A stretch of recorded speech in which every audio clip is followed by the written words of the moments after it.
And joining me now live for more on this is political scientist at the University of Sydney, Professor Simon Jackman. Simon, thanks for your time this afternoon. What's your sense of what's happening in the moment, where everything's at? Oh, goodness me. That vision is truly something out of a science fiction movie, and you can only imagine what it's like to be in Tel Aviv at the moment as those missiles come in. Now, that said, the Israeli people, and for that matter, people in the region more broadly, have a degree of familiarity with this level of escalation. And if this is as far as it goes, then maybe, the bloodshed will be limited. But I think zooming out for a moment, I think you have to be struck by the audacity of the Israelis. Yet again, they've delivered a hammer blow through a combination of just what is clearly exquisite intelligence capabilities paired up with military capability and execution. Not for the first time in recent years have near decapitation strikes been carried out now against enemies of Israel. It's clearly Netanyahu has a vision for what the region looks like in the wake of his prime ministership.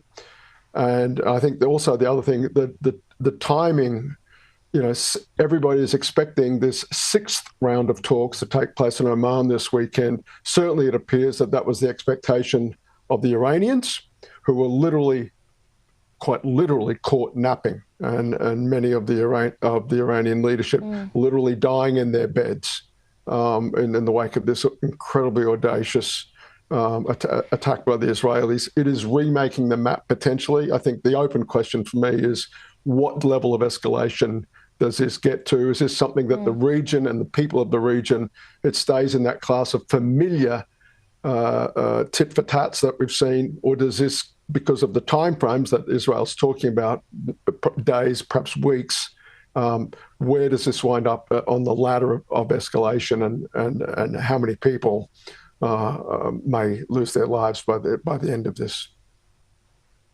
Well, there's always such a human cost to these kind of conflicts, isn't there? And I mean, we're hearing reports today that this kind of plan and strike by Israel would have taken years in the making. I mean, Israel's goal is here to eliminate Iran's nuclear weapons capabilities, but also regime change too. We just heard in the report there before we came to you that this is likely to go on for days, if not weeks. How do you see this playing out? Is it even possible to say at this point in time? I don't think it's possible to say in this point of time. I think a lot of cards, as they often do when it comes to Israel's capability, sit with Donald Trump. Trump has, I think, been, to some extent, I think he's been outplayed by Netanyahu, who's sort of took this support that was coming to him from Washington. And even while the US was trying a diplomatic track, trying to get its own deal established and try and get this sixth round of talks, Israel had another plan all along. They'd been planning for a different way to tackle this problem, and indeed to just take this problem off the chessboard up through and potentially including regime change itself. I don't think Washington necessarily quite understood the audacity and the far-reaching nature of what the Israelis had in mind. And I think there's been a little bit of doublespeak, frankly, that Trump knew all along was happening. I think it's one thing to give a green light, or at least not give a red light to a strike on Iran. It's perhaps another to sort of just understand how breathtaking and how far-reaching this strike has been, and how it may potentially remake the region. Simon, you mentioned there, of course, Donald Trump. I mean, Iran has accused the US of being complicit in this attack, but Iran has been backing away for a very long time from any negotiating settlement on nuclear ambition, or refusing to accept a deal that didn't include an enrichment of uranium, essentially. How do you expect Donald Trump to react now? Notably, he hasn't really come out forcefully over the last 12 hours or so, or 24 hours. How do you expect him to react?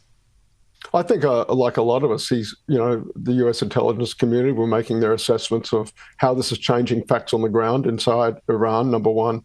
Number two, I think the other thing, in a much more tactical, near-term way, Israel will be mightily dependent on the US's ability to resupply their anti-missile defenses, to get naval assets in close to the eastern shore of the Mediterranean there to back up what must be now depleted Israeli stocks of anti-missile defences. And so I think you've got some near-term things to focus on, but I think keeping very close eye on the damage assessments coming out of Iran as to how far you let this play, or when it's time, perhaps to pull the reins in on Israel. And I think the answer is, if this could lead to regime change, if we're literally a day or two away from that, maybe if there's one assessment that is presented to President Trump that suggests that, he may well say, well, let Israel have at it.